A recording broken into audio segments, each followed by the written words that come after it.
Здравейте! Реших да направя едно кратко видео, което ми се иска така да маркирам най-важните събития, които ни очакват последните 4 месеца на годината, до края на годината наистина, за да може така да знаете горе-долу в общи линии какво предстои значимо, кармично и така да може да си прецените вече вие как ще си разпределяте дейностите и нещата, които искате да стартирате, защото има периоди, които не са благоприятни. Аз днес в На кафе малко маркирах тези неща, но сега тук вече в моя YouTube канал ще ги кажа малко по-подробно. Искам да кажа, че миналата седмица още на 1-ви Уран стана ретрограден. Мисля, че говорих за това нещо в прогнозата за септември, но все пак искам да кажа, че Уран до края на януари 2025 година ще бъде ретрограден. Уран е висша планета, а всичките висши планети имат доста дълга ретроградност. Имайте предвид, че това са планети, които влияят на глобален план. Те не са точно така, както, примерно, Меркурий, много пряко го усещаме, Венера, когато е ретроградна, Марс, когато е ретрограден, но ако те кореспондират във вашата лична натална карта, разбира се, че ще окажат някакво влияние. Но иначе просто, да, като общ фон няма как да не се отразят, когато има процеси в обществото. Те малко или много влияят и на нас, като единици на това общество. Но всъщност Уран се свързва с едно такова повишено нервно напрежение, с едно безпокойство, с едно желание, нужда от промяна, от това, което в един момент човек казва, знаеш ли, стягаме шапката. Да, буквално с Уран те стяга шапката и искаш да тръгнеш в някаква съвсем различна посока. Нуждата от свобода, от изразяване на автентичността на човек. Много и бурно и остро ще се реагира на всякакви начини човек да бъде ограничен, човек да бъде вкаран в някакъв коловоз. И наистина с Уран може да има по-сериозни бунтове в обществото, не само в нашето, а генерално, и да има някакви преструктурирания, които всъщност да повлияят и да повлекат със себе си определени процеси да започнат в обществото. Не можем да пропуснем и връщането на Плутон в знака на Козирога, което се случи на 2 септември сега. Планетата ще остане там до 19 ноември, когато окончателно ще се върне в знака на Водолея за следващите 20 години. Това е наистина знаменателно събитие, защото следващия път, когато Плутон отново пристъпи Козирожките земи, това ще бъде след 250 години. Разбирате, че наистина тези финални щрихи, които Плутон ще сложи ще довърши в Козирога, ще бъдат изключително важни. Всъщност, Плутон тези 2 месеца и половина, в които ще бъде в Козирог, ще предстоят последните изпитания наистина за козирозите, раците, овните и везните, и то хората, които са родени буквално в края на знаците. Нещо, което трябва да се довърши, нещо, което не са доизчистили, нещо, което не са пуснали, някакви гнилостни процеси в техния живот, които е крайно време да си тръгнат. Така че пуснете ги с благодарност и продължете пътя си напред. Значи, преминавайки 2008 година в знака на Козирога и през всичките тези години до 2024, Плутон внесе наистина доста големи промени в структурите на обществото. Знаете много добре как буквално преобърна с главата надолу едни много така сериозни устои, като започнем с финансовата криза през 2008 година. Процеси, нали, за които аз сега се сещам да не говорим за 2020 година, какво се случи тогава всъщност. Но тъй като Козирог е наистина един знак, който е свързан с структурата, реда и дисциплината, сега Плутон ще добави последните щрихи именно към да завърши своята работа именно по отношение на структурата, реда и дисциплината. На 18 септември ще имаме в 5 часа и 34 минути българско време, на 26 градус в Риби ще имаме лунно затъмнение, което ще отключи коридора на есенните затъмнения и то по новата ос Риби Дева. От следващата година кармичните възли ще се движат именно по тази ос и сега тук, преминавайки това първо затъмнение, ще отключи леко, ще отвори вратата към процесите, и ще загатне към процесите, които ще се случват следващите 2 години по тази ос. Така, затъмненията са мощни кармични моменти, в които изключително значение какви решения взимаме, какви стъпки правим, защото обикновено това, което ние направим, ще бъде трайно в живота ни следващите 9-18 години и много трудно бихме могли да го променим.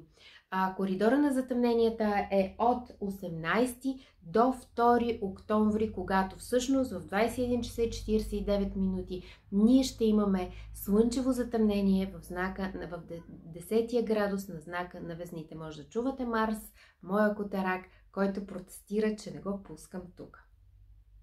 Така, слънчевите затъмнения са новолуния, които се случват в близост до кармичните възли. Това мисля, че сме го говорили. Ако не сме, аз така или иначе ще направя едно видео за затъмненията, така че там ще доуточня тези неща. Сега, хора, които имат асцендент и лични планети 9, 10, 11 градус на Везни, Овен, Рак и Козирог, така ще бъдат по-пряко засегнати, защото той ще докосва техните лични планети или асцендент. И вече със слънчевото затъмнение коридорът на затъмненията ще се затвори. На 26 ноември, да не мислите, че Меркурий ще ни изостави тук така, Меркурий отново ще стане ретрограден. И всъщност той ще бъде ретрограден в 22 градус на знака на Стрелеца и ще остане такъв до 15 декември. Така, това ще е последната негова ретроградност за тази година, която е в огнените знаци. Всяка година той е 3 пъти ретрограден, така че да се приготвим за следващата. Това, разбира се, Меркурий не е рядко явление, говорим всеки път за него, какво трябва и какво не трябва. Но аз ви маркирам тези дати, за да може още от сега ако имате да правите нещо, просто от 26 ноември, даже чак до февруари месец, до края на февруари няма да бъде подходящо.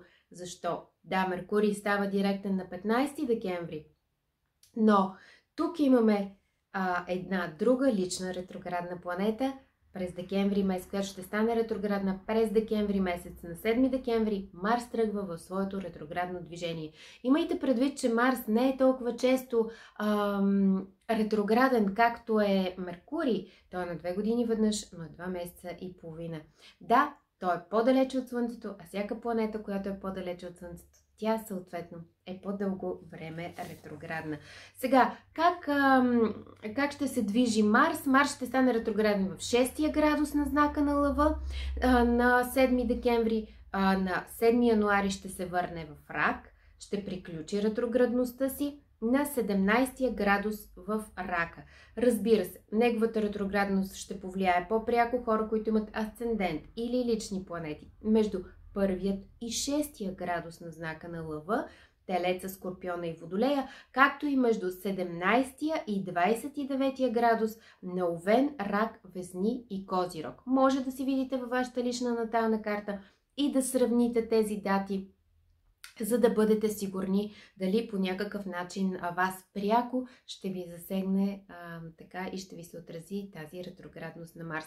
Като цяло ще се отрази на всички хора и трябва да бъдем много Това е планетата на действието, планетата на коража, планетата на инициативността и съответно той ще повлияе именно върху това в нашия живот. Съответно много от проектите, от дейностите, които голяма част от хората ще искат да стартират, сякаш не могат да продължат напред, сякаш нещо ги стопира.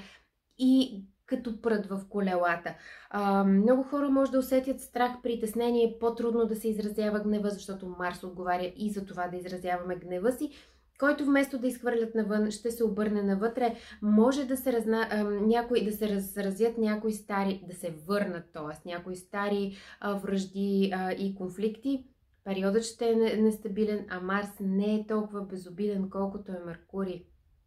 Защото по Меркурий, да, може да ви се нещо, да ви бъгне телефона, нещо, примерно да ви откаже колата или компютъра, да си изтриете имейл, но това не е толкова страшно. Марс се свързва с инциденти, с огън, с остри предмети. Много трябва да се внимава, когато се шофира. И когато Марс е ретрограден, така не е препоръчително също да се правят и операции, ако разбира се те не са животоспасяващи и не са абсолютно на 100% наложителни. Ние тук изобщо не говорим за това. Говоря ви за такива, които могат да бъдат планирани.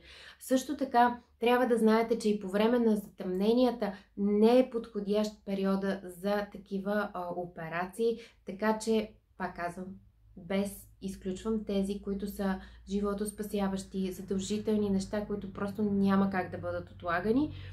Говоря за такива, които може да си ги планирате този месец, следващия месец и това няма никакво значение. Така че да. И още нещо, на което искам да акцентирам, тази година има един много важен аспект, който между другото сега това лято стана по-точен и то е между Юпитер и Сатурн. Това са двете планети, които са с едно много различно естество. Какво имам предвид? Юпитер, знаете, това е големия благодетел, това е планетата на разширението, на оптимизма, на позитивизма. А Сатурн е точно обратното. Сатурн е планетата на ограниченията, на статуквото, на рестрикциите. Първият точен момент, в който те направиха напрегнатия си аспект, беше 18 август. Следващия такъв се очаква на бъдни вечер на 24 декември и след това още един имащ през лятото на 15 юни. И това поради ретроградността на двете планети, които ту се раздалечават, ту се събират, но на тези дати са техните точни аспекти. Хубаво е да ги знаете, защото може да се генерира някакво голямо напрежение, особено ако те имат значение в личния ви хороскоп. Двете планети стартираха своя нов цикъл. Те съвпаднаха на нулевия градус във Водолея през 2020 година и всъщност това беше една много сериозна заявка за така, за един свят изпълнен, защото те са социални планети, за един свят изпълнен с хуманитарност и всъщност самия Водолей е знак свързан с хуманизма и свободата и това сега, този аспект е първото сериозно предизвикателство между двете планети. Труден е аспекта, сложен е по своето естество. От една страна, защото може да се изрази като някакво недоволство, като недоволство към статуквото, към ограниченията, към старото, към това, което всъщност към усещането за липса на перспектива. Юпитер е свързан с дългосрочните цели а Сатурн с страховете. И някакси страх от това, което ни очаква, страх от това да заложим новите си цели и това колебание ще донесе този дисбаланс, от който всъщност ние бихме искали да се предпазим. Може да доведе, в личен план може да доведе до проблеми с работодатели, с институции, с някакви юридически казуси. Просто наистина усеща се като една липса на перспектива. Нещо подобно. Не са изключени финансови ограничения, някакви проблеми с документи, разрешителни и така нататък. Може да има неразбирателство във връзките точно в тези периоди, така че бъдете също внимателни и по-предпазливи в отношенията си генерално. Генерално, не само в личните, а изобщо. Мили хора, исках просто да маркирам до края на годината тези наистина важни, значими събития, за да си ги имате така като дати и горе-долу да съобразите важните неща, които искате да стартирате сега от септември, чак до Нова година. Следващата седмица ще има една по-просторна прогноза за цялата седмица, която ще видите тук. Желая ви много хубава седмица и въобще прекрасни месеци до края на годината. Чао от мен!